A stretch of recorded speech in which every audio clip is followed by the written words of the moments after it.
Assalamualaikum warahmatullahi wabarakatuh. Alhamdulillahillazi khalaqas samawati wal arda wa ja'ala zulumati wan nur. Tsummal ladzina kafaru bi rabbihim ya'dilun. Ashhadu an la ilaha illallah wahdahu la syarikalah. Wa ashhadu anna sayyidana wa nabiyana Muhammadan abduhu wa rasuluh. Allahumma shalli ala sayyidina Muhammad wa ala alihi wa sahbihi ajma'in, amma ba'du. Faqala Allah Ta'ala fil Qur'anil Karim, a'udzu billahi minasyaitonir rajim. Bismillahirrahmanirrahim. Yarfa'illahu allazina amanu minkum wallazina utul ilma darajat. Shadaqallahul azim. Bapak-bapak dan ibu-ibu, kaum muslimin dan kaum muslimat yang berbahagia. Pertama sekali kita bersyukur kepada Allah Subhanahu wa Ta'ala yang senantiasa melimpahkan rahmatnya dan kurnianya kepada kita semua, sehingga pada hari ini kita tetap berada dalam keadaan sehat walafiat dan tidak kurang satu apapun. Semoga Allah Subhanahu wa Ta'ala senantiasa melimpahkan rahmatnya untuk kita semua. Amin ya rabbal alamin. Kemudian selawat dan salam kita kirimkan kepada arwah junjungan Nabi Muhammad sallallahu alaihi wasallam, yang mana beliau telah membimbing umat manusia dari alam kejahilan kepada alam yang berilmu pengetahuan, sebagaimana yang kita rasakan pada saat ini. Kaum muslimin dan kaum muslimat yang berbahagia, sesungguhnya Allah Subhanahu wa Ta'ala sangatlah sayang kepada para hambanya, terutama kepada orang-orang yang beriman, orang-orang yang gemar melakukan ibadah dan melakukan kebaikan, sehingga Allah senantiasa ingin mencurahkan rahmatnya, mencurahkan taufik dan hidayahnya kepada orang-orang beriman yang melaksanakan perintahnya dan meninggalkan larangannya. Maka dengan itu kita sebagai orang yang beriman, kita harus mengetahui dan mengerti bahwasanya kewajiban yang Allah pikulkan kepada kita harus kita emban dengan sebaik-baiknya, harus kita laksanakan dengan sebaik-baiknya. Bahkan bukan saja yang wajibnya, tetapi juga termasuk yang sunnahnya. Karena di samping kewajiban, senantiasa Allah memberikan yang sunnahnya kepada kita. Seperti ada salat wajib 5 waktu. Di samping itu ada sembahyang-sembahyang sunatnya. Seperti sembahyang sunat rawatib dan sembahyang-sembahyang sunat yang lainnya. Demikian juga dengan puasa Ramadan. Diwajibkan kepada kita melakukan puasa Ramadan. Di samping itu kepada kita juga dianjurkan untuk melakukan puasa-puasa yang sunatnya, seperti puasa di bulan Syawal, puasa di hari Isnin dan hari Kamis, dan lain-lain sebagainya. Ini adalah pendamping amal-amal wajib, ditugaskan kepada kita untuk melakukan juga amal-amalan yang sunat. Bapak-bapak dan ibu-ibu yang terhormat, sebagai orang yang gemar melakukan ubudiyah kepada Tuhannya, maka kita senantiasa dipanggil dan diseru oleh Allah Subhanahu wa Ta'ala pada malam hari untuk melakukan ibadah kepadanya, untuk berdoa kepadanya, untuk meminta kepadanya, untuk beristighfar kepadanya. Dan ini kita temukan dalam satu hadis yang diriwayatkan oleh Imam Al-Bukhari dan Muslim, di mana Rasulullah bersabda, yatanazzalu rabbuna tabaraka wa ta'ala kullu lailatin ila sama'id dunya qina yabqa sulusal lailil akhiri yaqulu, Allah Tuhan kami akan turun ke langit dunia pada 2/3 yang terakhir daripada malam. Dan Allah Subhanahu wa taala senantiasa menyeru para hambanya. Kita diseru oleh Allah pada 2/3 yang terakhir daripada malam. Kenapa Allah menyeru? Karena Allah ingin kita melakukan ubudiyah kepadanya, ingin melakukan amal kepadanya, dan ingin melakukan ibadah kepadanya. Sehingga dia seru kita dengan seruan yang penuh kasih sayang dan diberikan harapan-harapan bagi orang yang melakukan ibadah, yang melakukan ketaatan kepadanya. Yang pertama suruhan Allah adalah Allah katakan, "Ma yad'uni fa astajibulah." Barang siapa yang berdoa kepadaku pada malam hari ini, kata Allah, aku akan istajab doa mereka.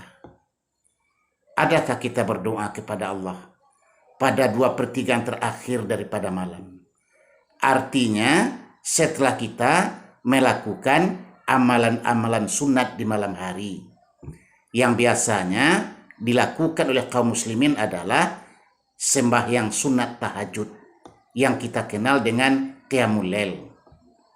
Lalu setelah selesai melakukan qiyamul lail, melakukan sembahyang sunat tahajud, dia akan berdoa kepada Tuhannya, mengadukan segala masalah yang timbul dalam kehidupan mereka, yang tidak akan bisa diselesaikan oleh orang lain, melainkan hanya Allah yang bisa menyelesaikannya. Kaum muslimin yang berbahagia, seharusnya kita orang-orang yang beriman banyaklah mengadu kepada Sang Pencipta, yaitu kepada Allah Subhanahu wa taala.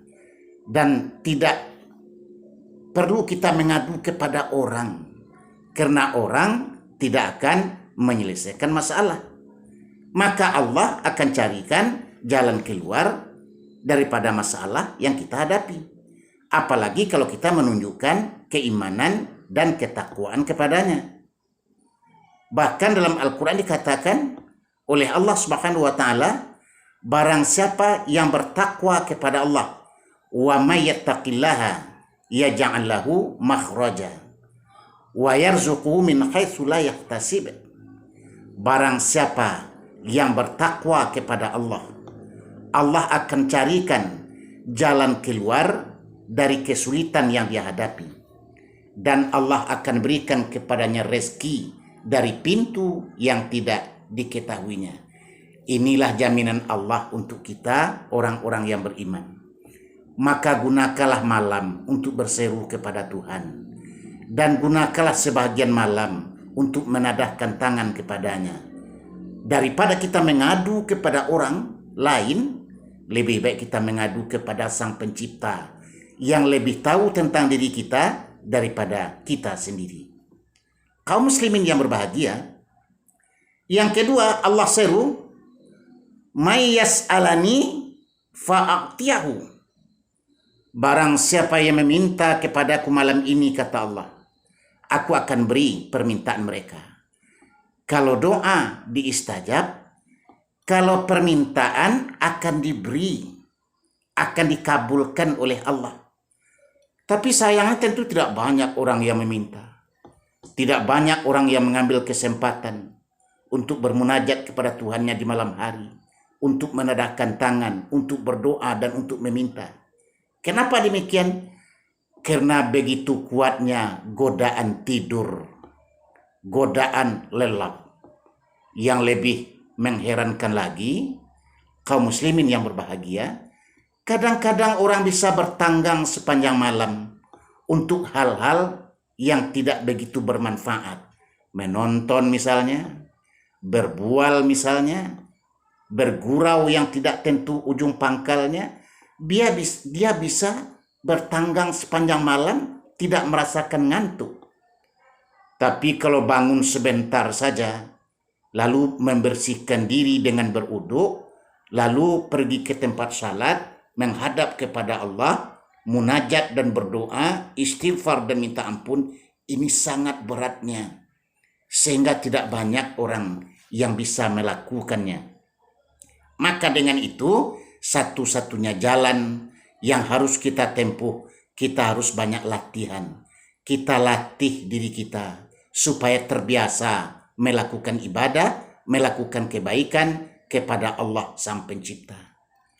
Kaum muslimin yang berbahagia, inilah panggilan Allah. Adakah orang yang minta kepadaku malam ini? Aku akan beri permintaan mereka. Mari kita meminta kepada Allah dan jangan meminta kepada selain Allah. Mari kita berdoa kepada Allah, jangan berdoa kepada selain Allah. Kemudian Allah akan panggil kita lagi. May yastaghfiruni fa'aghfirulahu. Barang siapa yang minta ampun kepadaku malam ini, aku akan ampunkan dosa-dosa mereka. Adakah kita punya dosa? Atau apakah kita tidak berdosa? Barangkali tidak adalah orang yang tidak akan berdosa dalam kehidupannya. Tiap-tiap orang pasti akan ada berdosa, cuman yang berbeda banyak atau sedikitnya dosa seseorang. Kaum muslimin yang berbahagia, orang yang baik itu adalah orang yang sedikit melakukan dosa dianggapnya banyak. Sementara orang yang tidak baik itu adalah orang yang banyak melakukan dosa dianggapnya sedikit saja. Maka takutlah kita dengan dosa. Maka Allah telah memberikan kesempatan kepada kita dan Rasulullah telah menerangkan kepada kita bahwa di malam hari Allah panggil kita. Adakah orang yang minta ampun kepadaku pada malam hari ini? Aku akan ampunkan dosa-dosa mereka. Mari kita berminta ampun kepada Allah dengan mengucapkan istighfar, dengan bertaubat kepadanya. Astaghfirullahalazim allazi la ilaha illa huwal hayyul qayyum wa atubu ilaih. Mudah-mudahan dengan istighfar itu, kalau ada dosa kita diampunkan oleh Allah. Andaikan kita tidak punya dosa, maka kita jadikan kalimat itu menjadi kalimat zikir dan kita akan mendapatkan pahala dengan jalan membacanya. Kaum muslimin dan kaum muslimat yang berbahagia, waktu itu adalah pedang. Dia sangat tajam. Andaikan kita tidak pandai mempergunakannya, maka dia akan merugikan diri kita sendiri. Maka dengan itu, pergunakanlah waktu dengan sebaik-baiknya. Selagi Allah berikan kepada kita kesempatan untuk melakukan kebaikan, jangan pernah meninggalkan kebaikan tersebut. Semoga Allah menerima amal kita dan mengampunkan dosa-dosa kita. Demikian bapak-bapak dan kaum muslimin yang berbahagia. Semoga ada manfaatnya. Terima kasih atas perhatiannya dan mohon maaf atas segala kekurangannya. Dan diakhiri dengan ucapan wassalamualaikum warahmatullahi wabarakatuh.